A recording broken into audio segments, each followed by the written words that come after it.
Welcome to the Raising Smart Kids podcast.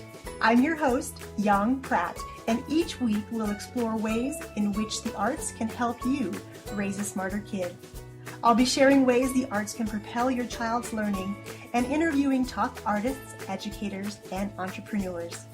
These guests will share why the arts are so very important to your child, along with actionable ideas you can easily implement into your already busy schedule. Make sure you subscribe to the podcast here on iTunes and share us with a friend. For extra tips on raising smart kids, head on over to artsmartparenting.com and click on the Live tab. Hello, and welcome back to the Raising Smart Kids podcast. In a previous episode, we discussed how schools have a tendency to kill our kids' creativity. I shared how schools encouraged following rather than leading or creating, and that mistakes are generally not welcome.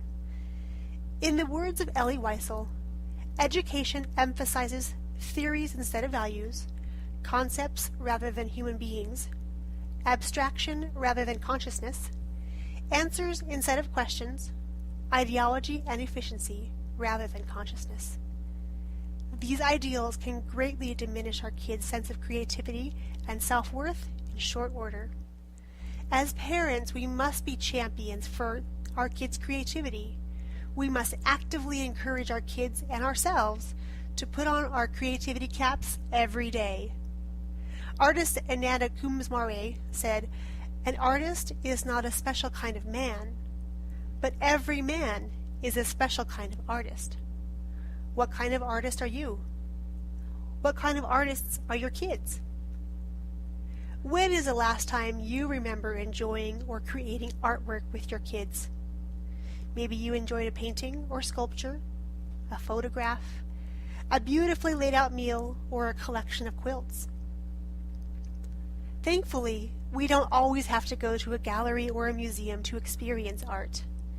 For me, art isn't defined in such linear terms as a painting, a sculpture, or a photograph, although these are great places to start your art journey.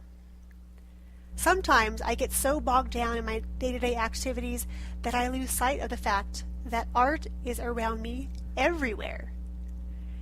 Remembering that I don't need a special place to go at a certain time to enjoy art is truly liberating. For me, art is about finding something unusual in the usual.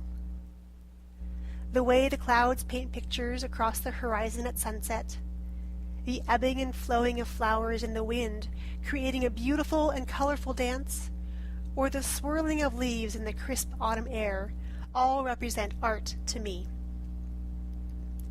Experiencing and appreciating art every day with your kids doesn't need to be difficult. Appreciating the art around you is just a matter of reframing what you think of as art. Here are 4 ideas you can use today to encourage the creativity in yourself and your kids and enjoy art every day. Number 1, give your kids a camera and go for a walk. I have to admit that I was hesitant at first to give my girls a real camera. I worried about them not understanding that it wasn't a toy and that they had to be extra careful with it. The truth is, I needn't have worried.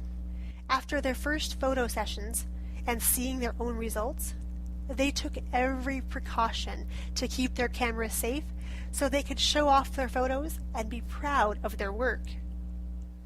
While you may not want to give your kids your pro-grade Nikon with your telephoto lens, a simple point-and-click camera is easy to come by and are extraordinarily cheap. When I was in the market to purchase cameras for my girls, I considered those that were geared specifically towards kids. After testing some out in the store, though, I found these kids' cameras to be quite bulky and too big for their small hands. I opted instead for the point-and-click Kodak EasyShare camera. To keep their cameras safe when not in use, we bought camera cases with adjustable straps so they could be worn like messenger bags.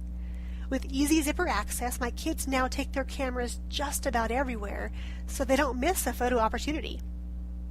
I have been amazed at the incredible shots my kids have taken over the years. Without any lessons in composition or lighting, they're able to intuitively create beautiful photos that are important to them.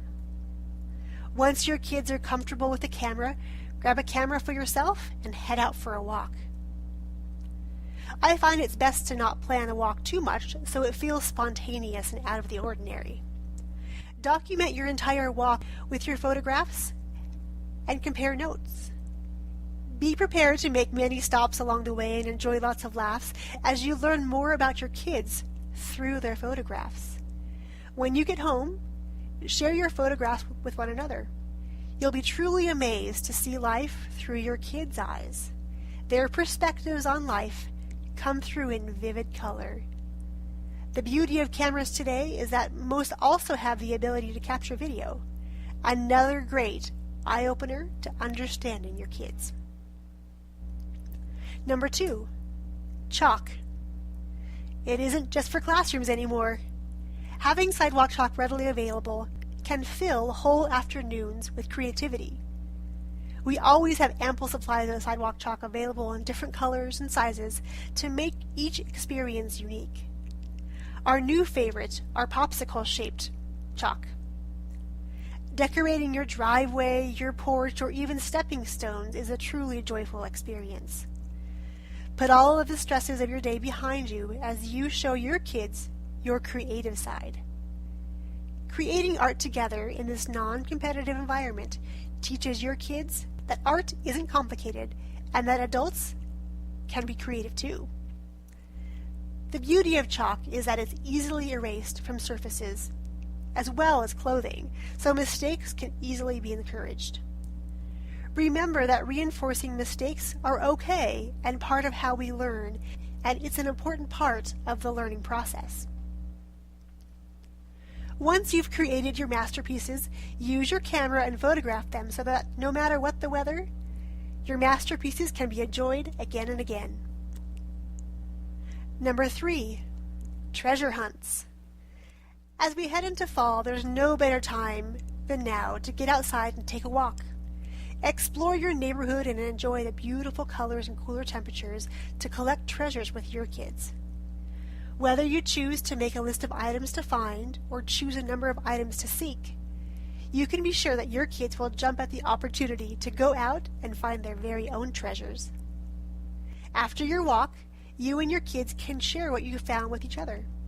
You can then use treasures such as leaves, sticks, rocks, or even bottle caps and pine cones to assemble works of art that can represent anything from the current season, an upcoming holiday, or simply just to celebrate today. Once the artwork is complete, be sure to find a central location in your home to display your artwork along with your kids. Your kids will certainly take great pride in having their art on display in a special spot in your home so everyone can enjoy it. Be sure to take lots of pictures of the final products to share on social sites such as Pinterest, Instagram, or Facebook. Chances are your friends will be inspired to take their kids for a treasure hunt of their own or join you and your kids for your next hunt. Number 4, picture books. Gretchen Rubin of the Happiness Project suggests that adults enjoy picture books. Don't let the lack of words in a book keep you from enjoying them. There are loads of books, such as art history books and books about dancing, that contain mostly pictures that are meant to be enjoyed and pondered. You could even pick up one of your kids' picture books and take a look. What is it about the artwork that you like? What do you think your kids enjoy about the book? Could you and your kids create a similar book to enjoy? The simple picture book can certainly bring hours of pleasure and enjoyment to you and your kids. So don't let anyone tell you that you need to go somewhere special to enjoy art. Adding cameras, chalk, treasure hunts, and picture books into your family schedule will go a long way to instilling a love and appreciation for the art that surrounds us every day. Before you know it, you'll have to try hard not to see the art that surrounds you everywhere, every day. Over the past couple of weeks, we've been talking a lot about Howard Gardner and his theory of multiple intelligences, and how he, in 1983, sort of turned education on its head as he talked about the 8 different ways for each of us to know and learn. I like to refer to these multiple intelligences as superpowers, as we do at my academy. Well, I have some exciting news to announce. I will be launching my first book on May 1st, all about how you as parents can learn to unleash your child's unique superpowers and how to propel their learning through the arts. If you're keen to follow the process or would like to be part of our book launch team or just want to be first in line to get it off of Amazon, please shoot me an email to Yong, Y-O-N-G, at elkoarts, ELKOARTS.org with the subject line, I'm in, and I'll make sure that you know everything that's happening about the launch of this book. I cannot wait for you to dive into this book and put into action all the steps I've outlined for you to help you raise a smarter kid through the arts. I also want to say a great big thank you to all of our listeners for supporting me on the journey here on the podcast. I will catch you next week for a brand new episode. Thanks and have a fantastic Friday.